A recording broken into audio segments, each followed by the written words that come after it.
depuis longtemps du triste spectacle des vivants en cultivant la compagnie des ombres. Rien de ce qui se touche au mystère de la condition humaine dans le temps et dans l'espace ne lui est étranger. Il allie des connaissances encyclopédiques à un esprit d'analyse et une qualité d'observation qui lui font distinguer le contingent de l'essentiel, l'éphémère de l'éternel, le dérisoire du primordial. Chacune de ces chroniques, constituée de quelques pages, est un régal pour l'intelligence et un plaisir pour ceux qui goûtent le charme d'une langue riche et précise, articulée en phrases brèves et percutantes, tranchantes comme la lame d'un glaive. Michel de Gégère, directeur de la rédaction du Figaro Histoire et des hors-séries du Figaro, a eu la bonne idée de réunir en un ouvrage unique ses éditoriaux et ses articles parus dans les 2 revues qu'il dirige et anime. Ces 71 contributions éclairent notre temps sous péché historié, sous le regard de l'histoire. De la profondeur de l'Égypte ancienne aux conflits qui ont ouvert le XXIe siècle, se déroule sous nos yeux la plus étonnante galerie de portraits qu'il nous ait été donné d'observer. Des personnalités de premier plan, Marc Aurèle, Christophe Colomb, Louis XVI, Bonaparte, côtoient des hommes qui ne furent ni des bâtisseurs d'empires ni des rois puissants, mais imprimèrent leur marque à l'histoire.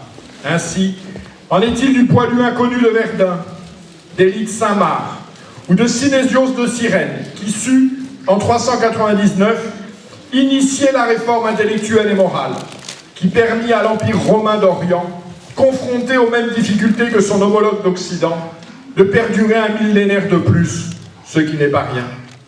Michel de Gégère est un lanceur d'alerte, hanté par ce qui fait la grandeur et le déclin des civilisations. Il croit que l'histoire est magistravité, maîtresse de vie, selon l'expression de Cicéron. À travers le fracas des batailles, ou les crises sociales et économiques, l'histoire nous dit l'essentiel sur l'homme, sa nature, ses passions, sur les lois, aussi inexorables que les déterminismes physiques qui régissent la vie en société. En traitant de ce qui fut, l'auteur du Magistral, les derniers jours, la fin de l'Empire romain d'Occident, analyse en fait ce que nous vivons et ouvre des perspectives sur ce que peut être notre avenir. Nous serons proches de la sortie du tunnel lorsque cette compagnie des ombres sera au programme des lectures obligatoires de l'ENA. Pour l'instant, nous laissons Michel de Gégère nous la présenter avec la passion et l'érudition qui le caractérisent. Je vous remercie.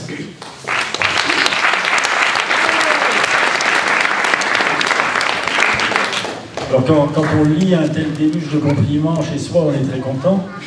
Quand c'est fait en public, c'est un peu différent parce que les gens vont pouvoir faire la comparaison avec la réalité immédiatement et ça peut avoir un caractère légèrement décevant. Donc vous aurez vous-même l'occasion de faire la part des choses sur le sérieux des propos de Jean-Pierre, mais je vois dans leur exagération même la marque de son amitié et c'est pour ça que ces propos, lui, me sont quand même précieux. Je viens vous parler de ce livre, donc La Compagnie des Ombres, qui est sous-titré « À quoi sert l'histoire ?», qui est au fond une interrogation, effectivement, sur l'intérêt de cette discipline à laquelle, bon an mal an, j'ai fini par consacrer ma vie.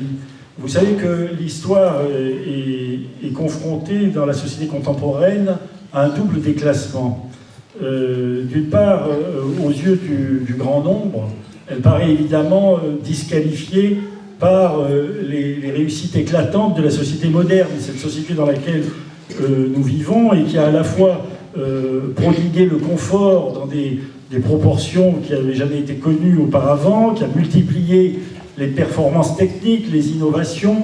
Nous envoyons des hommes dans l'espace, des robots sur Mars, des sondes vers Jupiter, nous photocopions les objets en 3 dimensions, nous sommes prévenus par satellite des bouchons qu'il y aura sur l'autoroute, nos voitures de toute façon conduiront bientôt elles-mêmes sans que nous ayons à intervenir. En même temps, nous pouvons communiquer en temps réel avec les antipodes par nos ordinateurs. Nous sommes capables de cloner des êtres vivants, de filmer les opérations que réalisent nos chirurgiens à l'intérieur des corps. Alors comment une époque qui a de telles réussites pourrait avoir besoin des leçons d'un passé ignorant de toutes ces innovations? Comment pourrions-nous avoir besoin de l'expérience d'hommes qui étaient quant à eux livrés à des croyances superstitieuses, qui vivaient dans des sociétés inégalitaires où seul un petit nombre échappait à la malédiction de devoir consacrer toute son énergie à travailler pour trouver de quoi se nourrir. L'intérêt que nous portons aux aventures de ces individus, au destin de ces sociétés, eh bien, ne peut relever dans ces conditions que de la curiosité, du désir de nous amuser, de nous distraire, comme on regarderait au fond un combat de nains, nous qui sommes des géants. Ce mépris, vous le savez, c'est traduit depuis 50 ans par la rupture de transmission de l'histoire à l'école. L'histoire y est devenue justement une discipline d'éveil à la curiosité, une pause entre deux enseignements fondamentaux. Elle est dans ce réduit voué à la distraction, concurrencée inévitablement aujourd'hui par l'invasion des écrans, de la réalité virtuelle, qui est tellement plus accessible, plus séduisante, puisqu'elle procède par immédiateté, par image parfaite, quand l'histoire, elle, ne nous distrait qu'à travers l'accès plus difficile à des connaissances lacunaires, à des textes écrits dans des langues qui nous sont souvent devenues étrangères et qui évoquent des réalités déroutantes et difficiles à interpréter. Il n'est donc pas étonnant que dans ce contexte général, l'histoire soit devenue le parent pauvre de la formation intellectuelle, le parent pauvre de l'enseignement. Mais l'histoire est également défigurée par un autre phénomène. J'ai fait l'éloge de la technique moderne, mais ça ne marche déjà.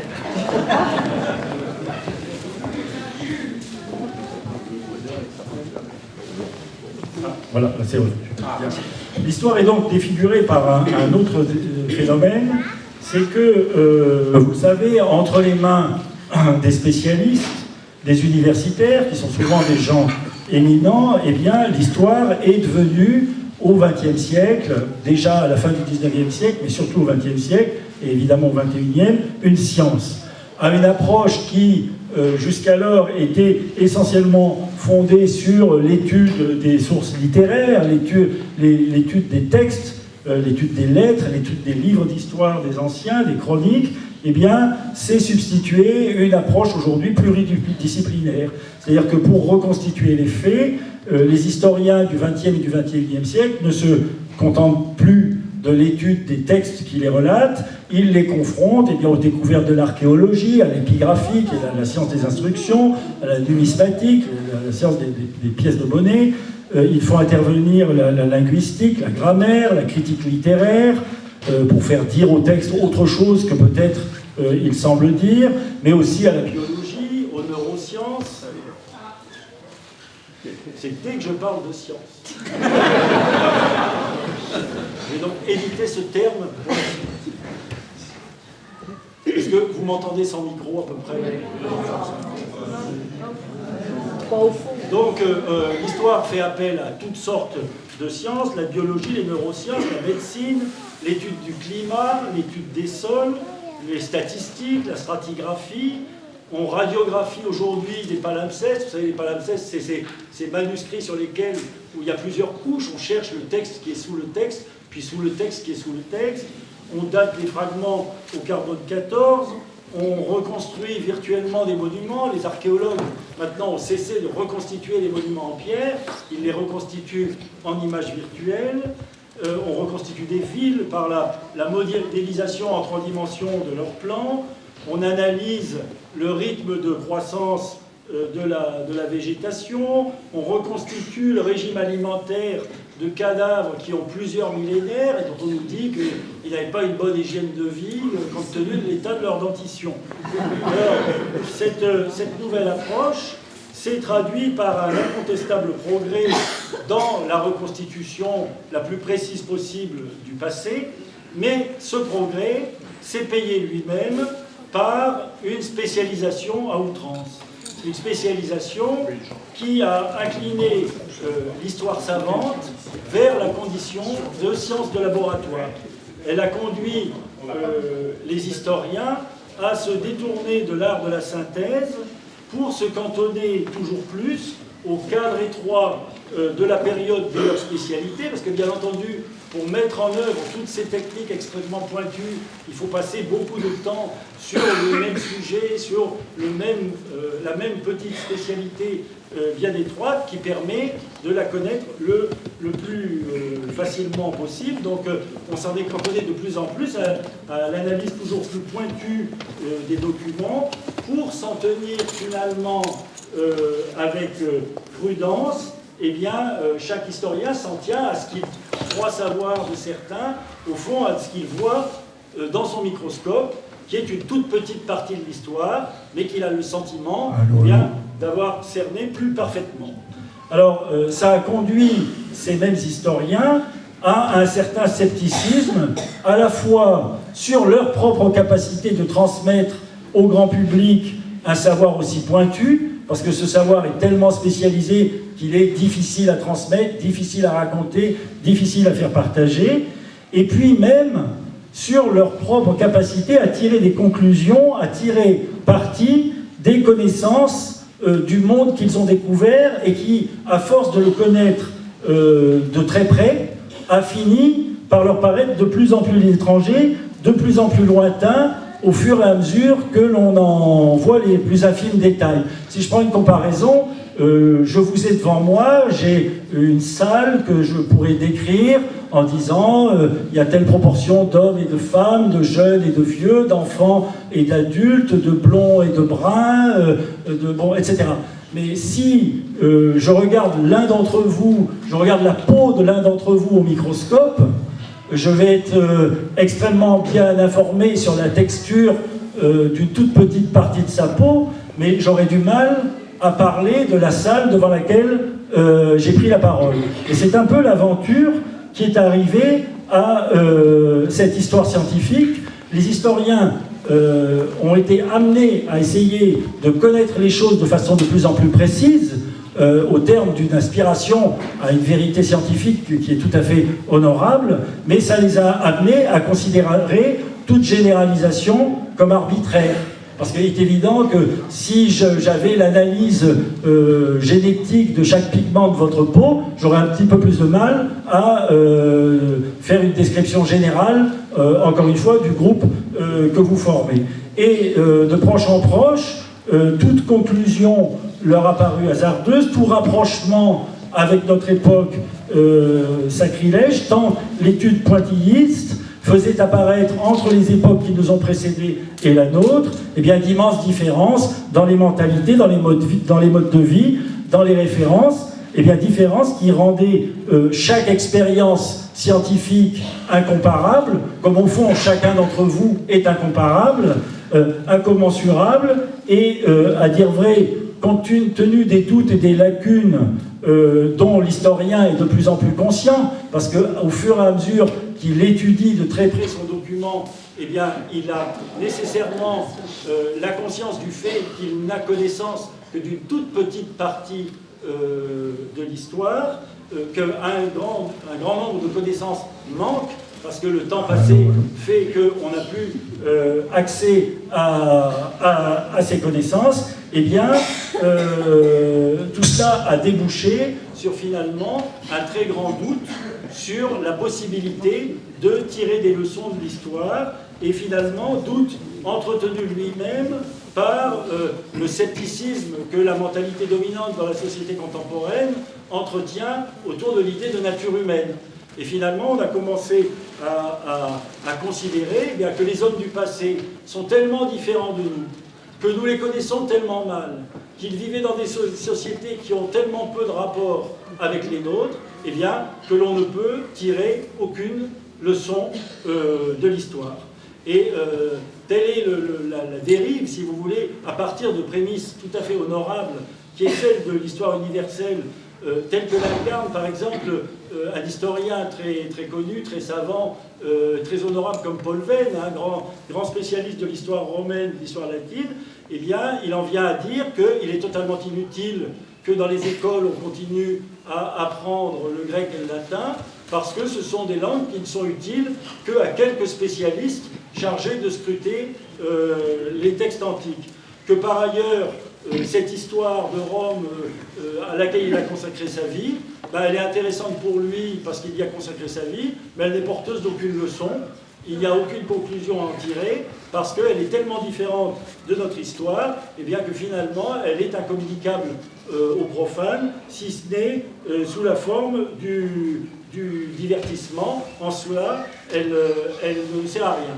Alors cette histoire scientifique, elle continue à produire des livres de plus en plus savants, de plus en plus précis, mais un peu comme une machine folle, comme un pommier qui produit des pommes parce qu'il ne sait pas faire autre chose, parce que l'habitude est prise, et ils ne savent rien faire d'autre, et ils proclament que ça ne sert à rien. Alors là, évidemment, je généralise, il y a évidemment à l'intérieur de l'université des historiens qui ne sont pas dans cette mentalité, mais c'est une...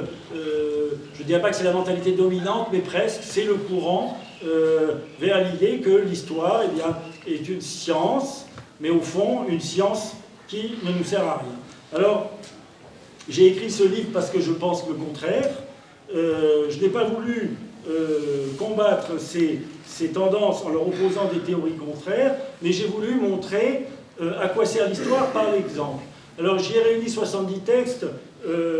Jean-Pierre vous a dit que c'était des éditoriaux ou des articles que j'ai écrits dans différents journaux. C'est le cas à peu près de la moitié d'entre eux. L'autre moitié, je les ai écrits spécifiquement pour ce livre, parce que je voulais évoquer, si vous voulez, toutes les grandes périodes de l'histoire, au moins toutes les périodes de l'histoire qui, moi, avaient nourri ma réflexion, avaient nourri ma pensée, avaient nourri ma sensibilité, m'avaient aidé à vivre, et évoquer la plupart des épisodes et des passages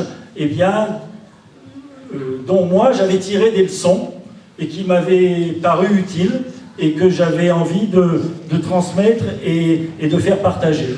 Alors dans ce livre, donc il y a c'est pas une histoire universelle, mais on parle de l'histoire universelle en ce sens que l'on parle aussi bien j'y parle de l'Égypte pharaonique, de la Grèce antique, de Rome, mais aussi bien des papes de la Renaissance, de Christophe Colomb ou des totalitarismes contemporains du XXe siècle et en finissant par la guerre du Golfe et le mondialisme. Et donc j'évoque ces différents épisodes de l'histoire, non pas pour distraire mon lecteur, mais pour lui montrer que cette évocation est pour lui porteuse de sens, que chacun de ces morts illustres a quelque chose à nous dire, a quelque chose à lui dire. Et donc j'ai essayé de restaurer, tout en n'étant pas un universitaire, un historien de profession, mais enfin j'ai fait un tout petit peu d'études d'histoire, restaurer l'idée qui était celle de Cicéron, que l'histoire est maîtresse de vie, magistrat vitae. J'ai voulu montrer, par la réunion de ces textes qui couvrent 4 millénaires, que l'histoire était peut-être une science, mais qu'elle devait d'abord être une sagesse. Je pense que la science est un instrument au service de l'histoire, mais que l'histoire elle-même ne peut pas être une science, parce qu'il n'y a pas... Enfin, je ne crois pas beaucoup à l'appellation de sciences humaines, parce que lorsqu'on dit science, on pense science de laboratoire, c'est-à-dire expérience qui est reproductible à l'infini, les mêmes causes produisent les mêmes effets. L'histoire n'est pas une science de laboratoire, parce qu'elle met en cause les hommes, et les hommes sont libres. Et que donc, la liberté humaine fait que l'expérience ne se reproduira jamais de la même façon, parce que nous sommes toujours libres de nos choix. Mais ce n'est pas parce que nous sommes libres qu'il n'est pas important de méditer, de connaître, d'aiguiser son discernement par la connaissance des expériences qui ont été traversées avant nous par des hommes qui ont été confrontés à des problèmes analogues à ceux que nous rencontrons et que nous pourrons rencontrer dans l'avenir. Il me semble que l'objet de l'histoire, c'est d'être une nourriture de l'âme, qu'elle est de déguiser notre discernement par l'exemple des situations rencontrées par nos devanciers, qu'elle est d'exalter notre générosité, notre courage, nos vertus morales par les modèles que nous donne le passé, qu'elle est de nous faire mesurer le caractère tragique de notre condition, mais en même temps la splendeur, la variété des civilisations, la capacité immense de rebond de l'homme quand il va chercher en lui ce qu'il a de meilleur, L'histoire est là aussi pour nous donner l'angoisse de la patrie, en nous montrant que nos patries sont mortelles, mais nous donnant l'angoisse de la patrie, eh bien la vertu de l'histoire est bien de faire lever en nous l'élan pour défendre nos propres patries. Et puis plus encore, et il me semble que c'est le cœur de ce que l'histoire nous apporte et le cœur de ce que j'ai voulu montrer par ces exemples dans ce livre, l'histoire, sa grande vertu, elle est de nous révéler ce que nous sommes, des nains juchés sur des épaules de géants, des débiteurs insolvables, selon le mot de Jean Madiran, résumant lui-même la pensée de Charles Maurras, des débiteurs insolvables qui avons tous reçu en naissant infiniment plus que nous ne pourrons jamais rendre, des maillons d'une chaîne qui est tendue à travers les siècles, des passeurs qui avons reçu un héritage qu'il nous appartient de fructifier et de transmettre, en un mot, des héritiers à qui il revient de ne pas lâcher le témoin. Je vous remercie de votre attention.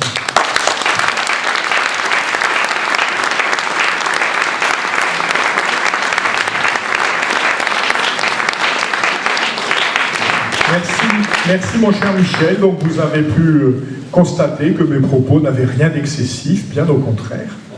Donc vous pourrez continuer, donc je vous invite, vous voyez, je crois qu'une vie chrétienne aujourd'hui, c'est le matin, vous faites oraison, et puis le soir, avant de vous coucher, vous lisez quelques lignes de la Compagnie des Ombres, et comme ça, tout le monde sera en bonne voie de sanctification d'une part, et de sanctification française d'autre part. Donc la Compagnie des Ombres, à quoi sert l'histoire? Je vous renvoie également, l'ouvrage est un petit peu plus ancien, c'est absolument passionnant. Les derniers jours, la fin de l'Empire romain d'Occident. Alors toute analogie avec la situation dans laquelle nous nous trouverons ne serait bien sûr que le fruit de coïncidences fortuites, mais je crois qu'il y a énormément à retirer de ce livre. Alors, qui demande à être lu avec attention, un crayon à la main, mais c'est comme ça que l'on progresse. Voilà, je me permets de vous conseiller cet ouvrage. C'est vraiment un ouvrage fondamental. Et puis Michel de Gégère, comme tout ça ne suffit pas à l'occuper, est également le maître d'œuvre de nos universités d'été, c'est une chose, et le maître d'œuvre également de la publication des actes de nos universités d'été, ce qui en est également une autre, et pas la moindre. Et donc à l'occasion de notre fête du livre, donc paraissent aujourd'hui les actes de notre 16e université d'été, consacrée au sujet « Le patriotisme est-il un péché ?» Donc c'est la sortie aujourd'hui, donc avec des conférences de Claude Rousseau, « Universalisme chrétien et identité nationale, qu'est-ce qu'une nation ?» Philippe Conrad, « Naissance du sentiment national en France », Philippe Maxence, gallicanisme et ultramontanisme, Jacques Trémollet de Villers, patriotisme d'ancien régime et nationalisme révolutionnaire, Jean Madiran, le nationalisme de Maurras dans son interprétation politique, Philippe Prévost, la condamnation de l'action française, Michel de Gégère, le conflit du christianisme primitif et du patriotisme romain, l'abbé Bruno Schaeffer, enseignement pontifical et nationalisme, Christophe Réveillard, tous les nationalismes se valent-ils, Bruno Gollnisch, l'Union européenne contre les nations, et votre serviteur, politique chrétienne et immigration. Voilà, je crois que dans les mois qui viennent, à l'occasion de l'élection présidentielle, vous avez dans cet ouvrage la grille de lecture, une clé indispensable pour comprendre le cœur des débats auxquels nous allons être confrontés. Oui, je voudrais dire un mot sur ce livre, effectivement, donc, qui paraît aujourd'hui. Il s'adresse à 3 publics, et je pense que vous faites peut-être partie de l'un des 3. Il y a un certain nombre de chrétiens qui pensent qu'en conscience, dans la situation actuelle, on ne peut pas défendre sa patrie parce que la charité s'y oppose.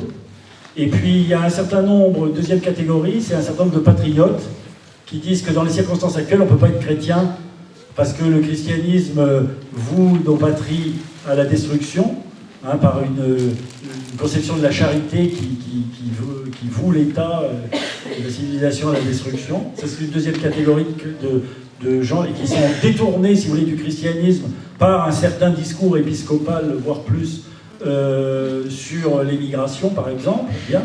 Et puis il y a une troisième catégorie, et là je pense qu'ils sont nombreux, c'est tous les gens qui sont confrontés aux 2 premières et qui ont envie d'avoir un argumentaire pour lui répondre. Je pense que là, vous avez quand même une réflexion assez approfondie sur cette question. Comment peut-on être patriote et chrétien. Comment peut-on défendre la France, la civilisation dans les temps difficiles qui sont les nôtres, sans cesser d'être fils de Dieu et de reconnaître que le Christ est la voie, la vérité et la vie. Donc je pense que c'est des réponses assez essentielles à un débat qui est lui-même assez crucial. Voilà, merci beaucoup. Voilà. Donc sur quelques mètres carrés, vous allez pouvoir vous procurer les ouvrages de Monseigneur Schneider, les ouvrages de Michel de Gégère, les actes de notre université d'été. Précipitez-vous, nous reprenons dans une demi-heure.